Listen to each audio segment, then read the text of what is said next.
But the gentleman who joins me on the dais now has a very illustrious introduction. He's currently at the epicenter of the tourism industry. While travel administration is his profession, writing is his passion. He's written 18 books on diverse topics. When it comes to places, he's written books on Jammu and Kashmir, Ladakh, Tibet, and the foreword for Tibet has been given by the Dalai Lama himself. He's written books on religion, and religion itself, he's written books on diverse religion. On one hand, he's converted Hanuman Chalisa into English. On the other side, he's converted Christianity into Urdu. And then, of course, he's written a book on the names of Allah. And not just books, he's also been a lyricist when it comes to writing songs. There has been music made out of the lyrics that he's made. If you want to get into civil service, he's got a book for that as well. He's written a book on civil service because he himself is an IAS officer. In past, he's held significant positions as a managing director and chairman for ITDC. He's been the secretary for Overseas Indian Affairs. He was the chairman for Indian Overseas Facilitation Center. And he was also the divisional commissioner of Kashmir. Ladies and gentlemen, I'm talking about none other than our very own Mr. Parvez Dewan, who's the India's Tourism Secretary. A big round of applause. Sir, could you please join me on the dais?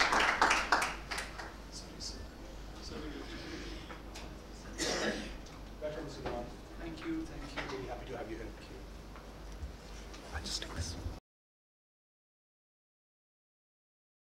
Thank you very much for asking me to speak here. I have been asked to speak on leadership in tourism. So that's a keynote address.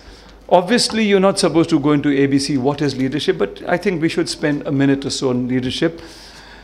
Leadership essentially is getting others to do what you want them to. And the primary way is to get them to think the way you do. There are some leaders in the world who get a great idea, persuade the whole world and take it along. But most of us maybe might not have that level. Most of us look for what the people whom we want to lead are thinking. I'm afraid that's the way it is in most democracies, that you get ideas from the people you want to lead.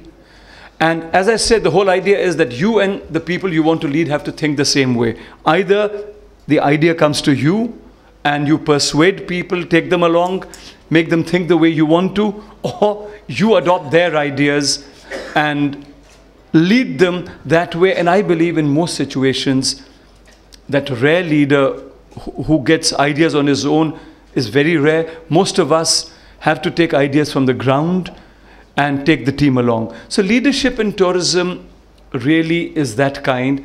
You've got to see what the industry wants, what the people who get employment from tourism want, and convert them into policies so long as they don't contradict some other law, so long as they don't contradict each other. Sometimes there are contradictions. I had a very difficult situation yesterday. I will not name the place, but there is a gentleman who came up to me. He is running adventure camps in a part of India, and his minimum tariff is $1,000 a night. So as you can see, he's in the very, very high bracket. Now, this is somewhere in the deep forest, somewhere in India, I will not name where. His general manager was summoned by the local hotel owners association and told, leave this area. This area belongs to us, outsiders are not wanted. And this kind of thinking is there in many parts of the world. Now, of course, this is a very serious issue, but it has not come out of the blue. Now it is the hotel owners of that area which do not want hotel owners or camp owners or resort owners from other parts of India to set up hotels and camps because they feel that they don't need those outside hoteliers. But the taxi union of that area, now I'm coming to leadership, the taxi union of that area for the last 20-25 years has made it clear that place is dependent heavily on taxis. There are very few, because as in the remote forests, you normally don't have aeroplanes to go within the area, or you don't have trains to go within the area. The taxi drivers have always said to travel agents, you bring your tourists here in your taxis, tell the taxi to go back. Within our area, our taxis shall operate. Now, this is a very fascist kind of a way of thinking, but it exists. I had this problem in Kashmir. You know that today Kashmir is bursting at its seams. About 19 lakh people are visiting it every year, even though the infrastructure is for about 7 or 8 lakh people. So, I mean, that old infrastructure was for 7, 8 lakh people coming for 4 months. Now it is spread over 12 months. It is just able to accommodate 19 lakh people. But there was a time, more than around 1996, when tourists were not coming in big numbers to Kashmir. Now, the tourism department, which is supposed to provide leadership to the tourism industry of Kashmir, it has to provide a leadership to the hoteliers because we have to get our hotel rooms filled. And hotel rooms filled is the first barometer of how well the tourist economy is doing. We have a duty to the hoteliers. We have a duty to the travel agents. We have a duty to the tourist guides. We have a duty to the restaurants. We have a duty to all the people who sell things to tourists. We have a duty in Kashmir to the pony people, to the people who carry people in pony, and also some carry them on their shoulders, that palanquin kind of a structure that they have. We have a duty to all of them. We also have a duty to the taxi people. We formed a kind of a bond with the Mata Vaishno Devi people.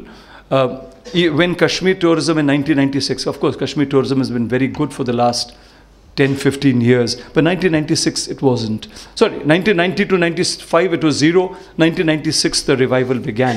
Or 1995, the revival began. So we said to the Mata Vaishno Devi tourist trade, the Katra tourist trade, that look, you bring people to Kashmir and we'll give you a commission. And they agreed. And they started bringing people to Kashmir. But they started bringing them in their taxis, and the taxi people of Kashmir. But this, the story I told you was not about Kashmir. It's about a remote area, which doesn't have aeroplanes and trains and all that. So the taxi people said, look, this is bad. We have been out of jobs for 5 years now. Tell these Katra people to bring the tourists here, deposit the tourists in Kashmir, and take them back 7 days later. I didn't think it was very unreasonable, because the Kashmiri taxi drivers put it very reasonably. We tried it out, it was not possible. Because we tried a method by which they would deposit tourists here today, and 1 hour later take back tourists who had come 1 week before. That was the only solution. We tried it out. Didn't work. The logistics of getting people together, okay, which was the group? Taking your own tourists back is always much easier than taking back a group brought by somebody else 1 week ago. We tried it out. We couldn't find a solution. So even though it broke my heart to say so, I told the taxi people, sorry, we'll have to sacrifice you in the larger interest of getting the hotels full, getting the shikara people employment, getting the houseboat people employment, getting the pony people employment, and the hundreds of people who are involved in tourism, getting them employment, but we have to sacrifice you. It was a difficult decision. We had to make it, we made it, and the taxi people complied. It was in the long-term interest. Today, those taxi people, I don't think, have 1 minute free in the day. So that is what I'm trying to say, that there are two kinds of leadership. One is the idea comes into the leader's head and he tries to steamroll people along, and a lot of people succeed. such people are very great people and they're also very evil people. Some people like Hitler, but actually even Hitler sensed that there was anti-Semitism in that part of Europe. So normally a good leader senses what his constituency wants and then articulates the feelings of the people into a policy and takes it along. And I hope our tourism department in the government of India is trying to do that. Right now, there is, in the entire travel industry, a sense of shame that one group of Indians in Delhi, 4 people, 6 people in Madhya Pradesh, 3 people from a neighboring country but operating in Manali have brought the nation to shame. And 11 people. But there is this sense in the industry that we have to discipline even 11 people. There's this sense in the industry that we have to convey an image, a message to the whole world that 8 Indians and 3 people from a neighboring country do not represent India. There is an India beyond that, a safe, responsible India. And please do not generalize on the basis of these 8 plus 3, 11 people. There is this feeling, and I believe it is the duty of our ministry to articulate it, because I believe today the number one question on the minds of women coming to India is this. I would like to tell you that after these disgraceful incidents took place, tourism did not actually, it did not go into minus as an ASSOCHAM, very irresponsible, incorrect, factually incorrect. ASSOCHAM story said, no, the growth continued, but the growth was no longer as robust as it might have been had these 3 very shameful incidents not taken place. April was one month that none of us was happy about. We actually had a decline of 70 people, but May has made up. May has had robust growth. And so all of us here, all of us are leaders of our respective units, respective companies. We have to instill, it's very easy to talk of Atiti Devo Bhava. Incidentally, in India's biggest selling news magazine, there was this very stupid item about our ministry, that a leading film star who has been our brand ambassador will no longer be our brand ambassador. His contract has run out. A, there was never a time limit. There was no contract. There was never a time limit. And B, we want him to continue. We've actually written to him to continue. Actually, 2 months before this item appeared. And now our sense, which I would request all of you to instill in every one of your workers, is what we are requesting this film star to do. Every female visitor to India has to be treated with utmost respect, given a 100% sense of security, which of course is not possible.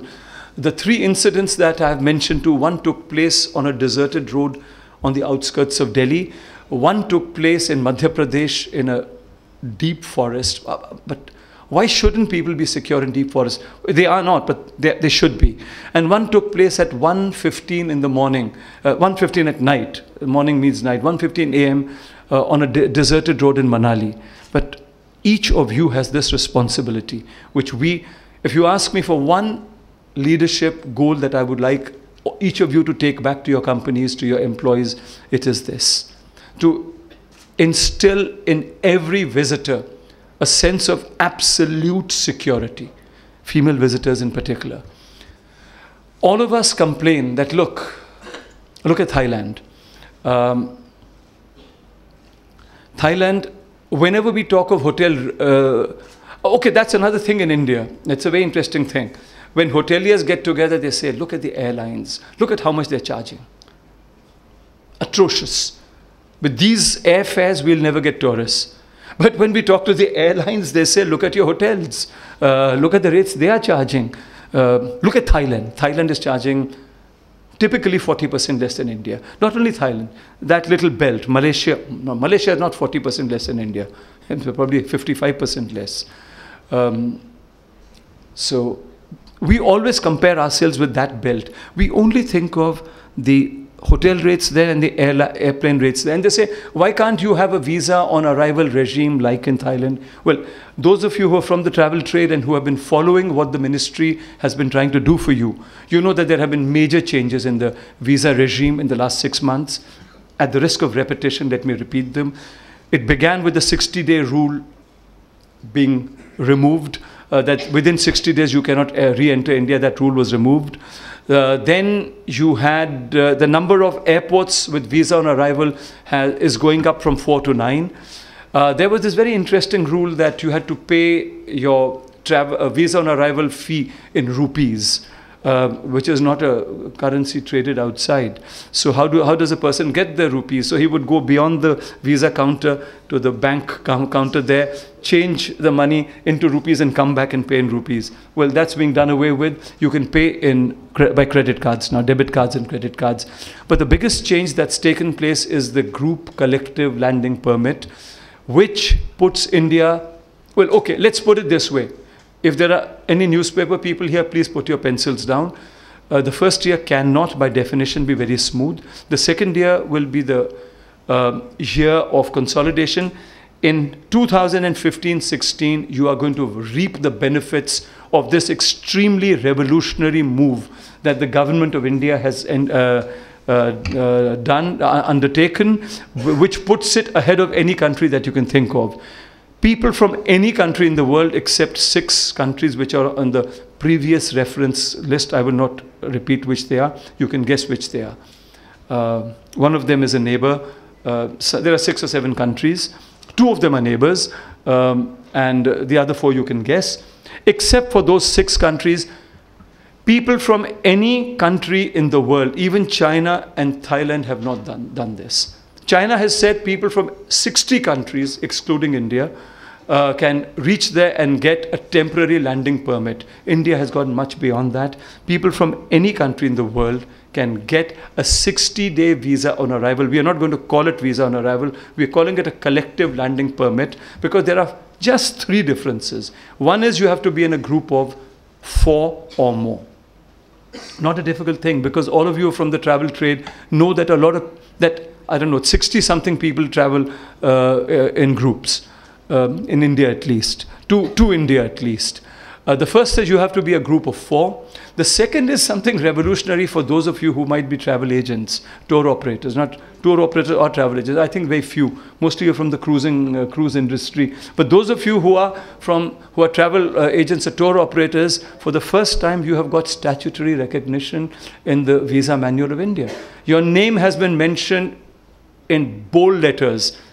This group has to come through a tour operator or travel agent recognized by the government of India. That's 360 people so far. But after this rule consolidates, I think there's going to be a queue outside Transport Bhavan saying, please register as travel operators, because it gives them power of a kind which they've never enjoyed before. And I'm again saying, you will not feel the impact of this year.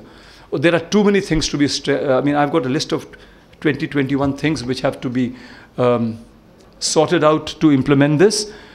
So the first is you have to be in a group of 4 or more. Second is you have to come through an authorized travel agent or tour operator. The third is very simple. 72 hours before coming, send us an email. Us means a particular website. There's a particular website given. No, sorry, email address given. Send them and, but I mean, I'm from the government, so I represent the whole government. Send us an email saying, we are coming, and give your itinerary. Don't wait for a confirmation. Just send us the email and land up 72 hours or more later. And the last is, once you've got your group of 4 or your itinerary, don't change that group, don't change your itinerary. I think that's very reasonable. Because if 72 hours before, look, if you have a 6-month notice and then you change your group, it's understandable. It happens. Some person drops out. But if your group cannot hold together for even 72 hours, then my sympathies are frankly not with you. And if you can't be clear about an itinerary even 72 hours before you come, my sympathies are not with you. So this is a revolutionary step that the government has taken. to help you. And I don't think it's going to end there. I don't think it would be correct for me to talk about what other surprises we have pending for you, what pleasant surprises, but we've got two most pleasant surprises in the works, one of which has been agreed to in principle. I can hint about it. At present, the visa form is available only in English. So there's a pleasant surprise there. We are working on the number of languages we can expand to. 5 has been agreed to. We are trying to see if it could be 10. I mean, 5, you know, is the obvious, the United Nations 5, but those of you who are from the travel trade know that Germany is very, very, very important. And East Asia, you know, if you can read English, you can read German if you can't understand it. You can read Spanish even if you can't understand it. When you go to a foreign country where the Roman script is used, you see femme, you can make out, must be feminine. You can, you know, guess, senora. You can guess, must be women. But if you're from Germany, sorry, China, Japan or Korea, you can't even read what's written. And again, that's where leadership comes in. We have this hotel in Patna, the Ashok Patliputra. So we've got gents and ladies written on the public area toilets, which is the stupidest thing to do. We should have had, what are those things called? Pictographs. We should have the icons there, the pictographs there. Because gents and ladies can be read by people who speak and read English, and can be guessed by people who can read Spanish, German. But what about the East Asians? And Ashok Patliputra caters to the Buddhist circuit. They can't even read what's written there. So somebody with his pen scribbled something in an East Asian language, I don't know which. It was Korean or Japanese or Chinese, I don't know which. They scribbled something with a pen on the women, on the ladies and the gents. We could make out, I could make out at least, that must have been ladies and gents, to tell them don't enter the wrong toilet. So again, as I said, leadership comes out of sensing what the ground reality is. And I will end, I'll take a minute and a half to tell you about our latest initiative, which our minister launched yesterday.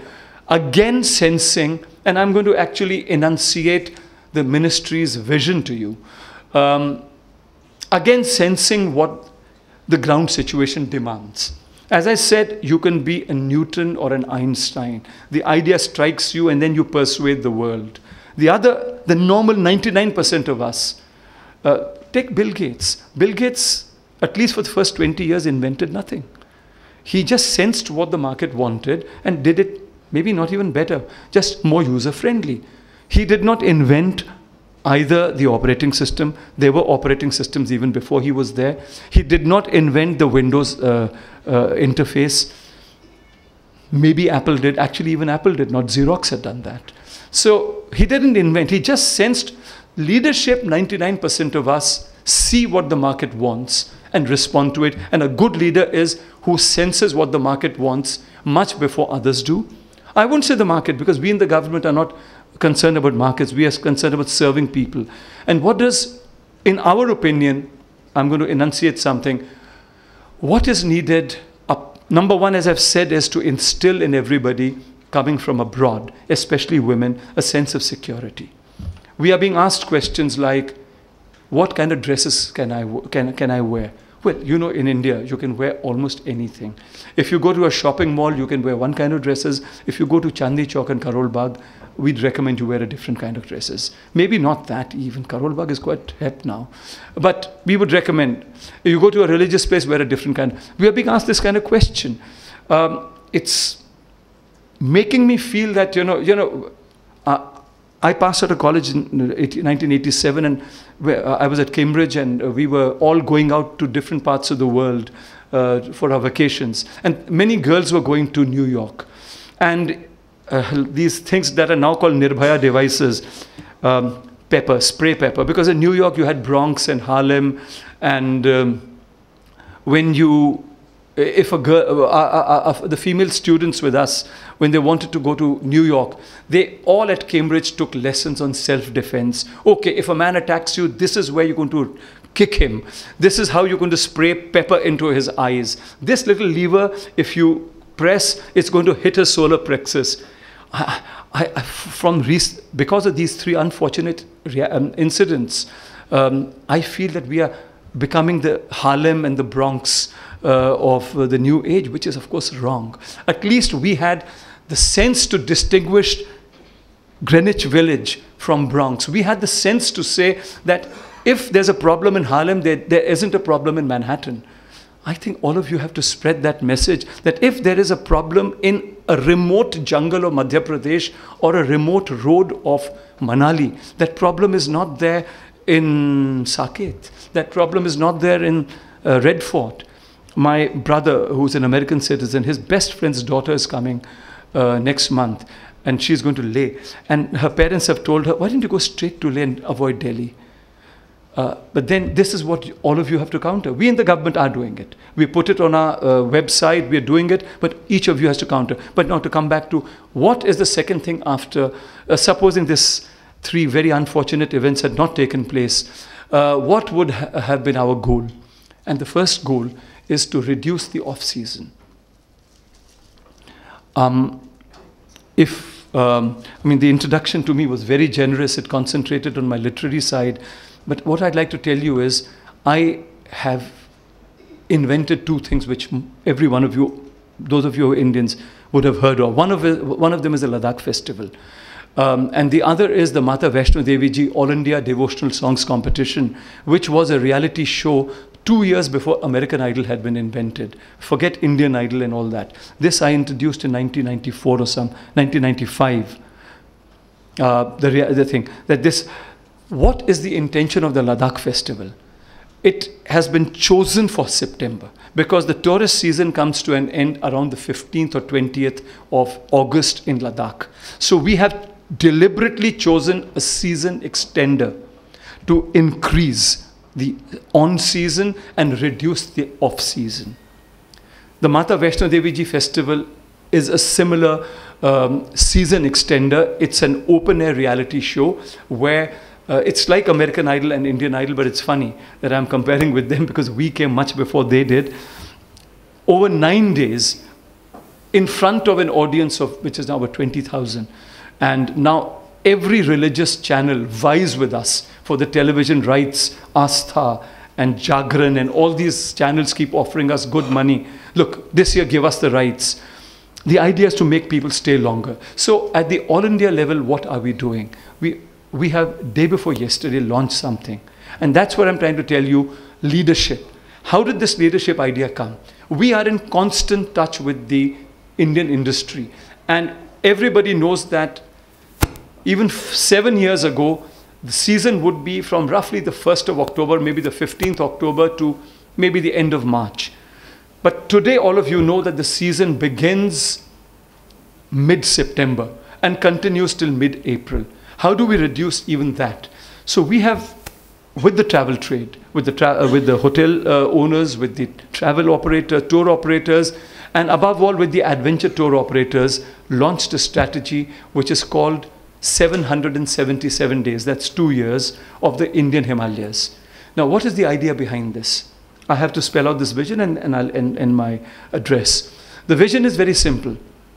India, firstly, when you might not realize this as Indians, but internationally, when people talk of the Himalayas, they think of Nepal, maybe Bhutan. And each one of you should know that Nepal's mountaineering industry has traditionally been 10 to 15 years ahead of India's. It is something I, as India's Tourism Secretary, say with no pride. But I'm trying to needle all of you into accepting that Nepal has a superior product. It might have very little. So we all have to upgrade our product. We have to always make sure, you know, their tents, their mountaineering equipment, their attitude. But no, the ministry is not going to let the gap be there. We're probably going to overtake them, inshallah. So I'll tell you what we're trying to do. Firstly, there's this image that the Himalayas is Nepal, maybe Bhutan. 73% of the Himalayas are in India. So the publicity effort will be to remind everybody of that. Nepal has a very pretty map. It's about this big. It's got, it's in 2 sheets. It's about that big, which has got all the mountains drawn in relief. It's a two-dimensional map, but the mountains are drawn in relief. You can see each mountain peak. You can see them in proportion to the others. It's not like a normal, what's that called, physical features map. It's got the mountains in relief. Well, India, your country, I hope will be in the forefront. The dummy is ready. I rejected the dummy for a reason which I'll tell you right now. Those of you who are old enough to remember Junior Statesman, JS, you are not, but there was a magazine called JS, which would have centerfolds. Zinat Aman, Rajesh Khanna, and a lady called Lizzie Jones, a model. So Junior Statesman used to be that big, but if you took it for 4 issues, you assembled all the gatefolds, they came to a life-size 7 foot tall or 7 foot wide fold. But then you had to subscribe to 4 issues and join them all together. Well, we are trying to do that. Your map will be 6 times bigger than Nepal's, because the Himalayas in India are 6 times bigger than Nepal's. I think I'm going to wind up. Don't worry, I won't bore you further. I'm wind up. So the dummy is ready. The only thing that I did not like about it was Jammu and Kashmir is not seamlessly merging into Himachal. Himachal is not seamlessly merging into Uttarakhand. When you join them together, they're not merging together. The maps are ready. So the travel trade is thrilled with it. Today we have a 2-hour meeting in the afternoon to finalize our advertisement about the Himalayas. You are not going to see it, but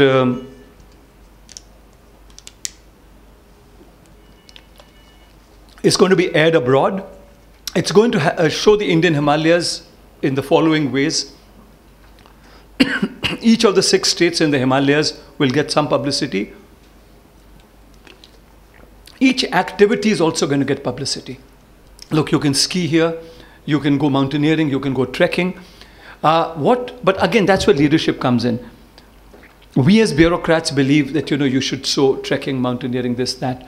But the travel trade said that 90% of the people who go to the mountains don't go there for anything difficult. They don't want to trek, they don't want to go mountaineering, they don't want to go rock climbing. They just want to sit in the hotel and look at the mountains. Immediately we accepted their idea. So the activities we are going to show, we're going to show some mountaineering. We're going to show activities just walking in the Valley of Flowers. We wish the people of Uttarakhand all rehabilitation. We hope that they bounce back very fast, and they're great people, they will.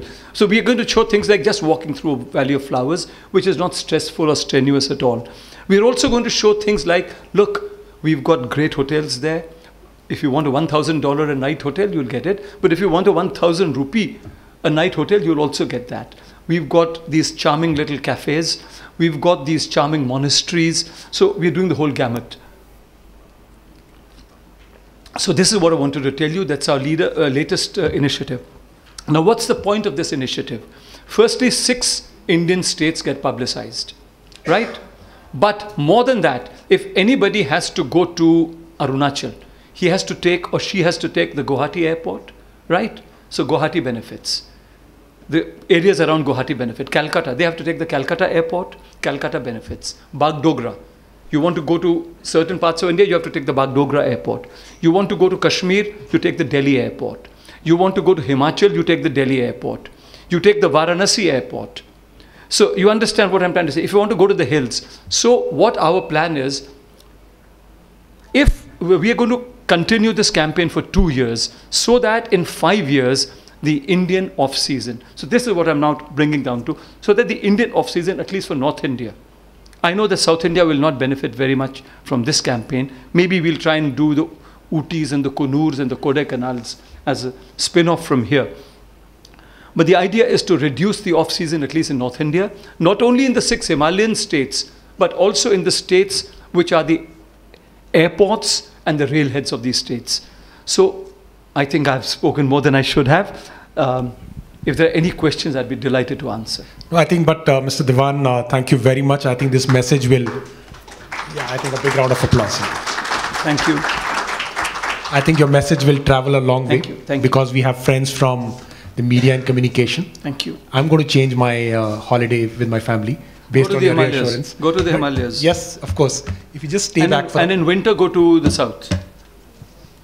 Point taken. Yeah. I think we just have two more things to do. Yeah. I would request Mr. Guldeep Singh Sahani. Mr. Dewan, thank you very much for taking out time today to be with us and talk about leadership and talk about the tourism in India.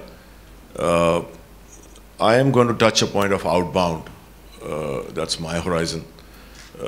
Three important universities who are here, their efforts have been put in to compile white papers. If you remember, I promised you that outbound tourism is going to present a white paper to Government of India. Thank you. And this is a step forward towards that, sir.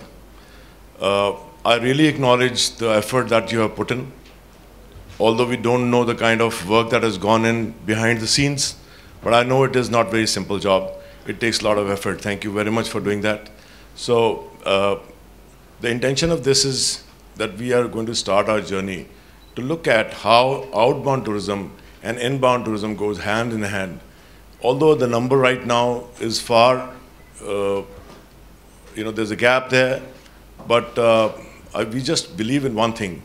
If total number of outbound travel increases, there's a seat capacity, there's going to be a lot of infrastructure which is going to be available here, which inbound is going to use. And outbound tourist becomes a brand ambassador for India to bring in tourism over here in India. So I take this privilege. It's my honor to present this to you, sir. And I agree that once seat capacity increases, it's two-way. If seat capacity takes Indians out, it brings people from those countries in. Absolutely. Thanks. Thank you very much. Thank you very much.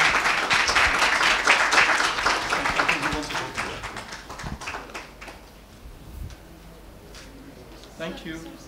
Mr. Dewan, I have one question, if you don't mind. Yeah. Dewan, Mr. Dewan, you were mentioning about how to use the off-season to bring in passengers, customers into India. I think a great opportunity to use our beautiful shoreline right from Gujarat all the way up to Bengal. And that's where domestic cruising comes in. And there's a lot to be done by the government. I hope something can be done. I hope it can be. I mean, I have a very interesting story to tell you, but I think one newspaper has carried it yesterday or day before. There's a little, but I think our minister and Mr. Milind Deora will be probably launching it together because the island does not belong to us. Our ministry and the Ministry of Shipping and Transport, we're launching a very interesting little thing for Bombay people. And not only Bombay local people, but for tourists going to Bombay. There's a little island called Kanhoji Angre Island. It's just off Bombay, 9 nautical miles. We're trying to develop that as a weekend resort, even a day visit resort. And shoreline, absolutely, point well taken. We have to use the coastline. It has to be done by the private sector. You tell us where infrastructure is needed. So for this particular place, we are paying for the jetty and the reception place. I think that's the way we can work together. You tell us where jetties are needed, small things are needed, big interventions will come from shipping and transport, small interventions, because that's their job primarily. I mean, providing the infrastructure is their job. We can help you in other ways. You tell us. And you had said there was one other thing, apart from the report, so that I can leave after. Well, yes, I just like to invite Mr. Vikas Khanduri to facilitate you on joining us. Thank you very much. Thank you very much. What you did today. Thank you. Thank you. Thank you. Thank you. I'm sorry. Thank you very much. Thank you very much. Thank you.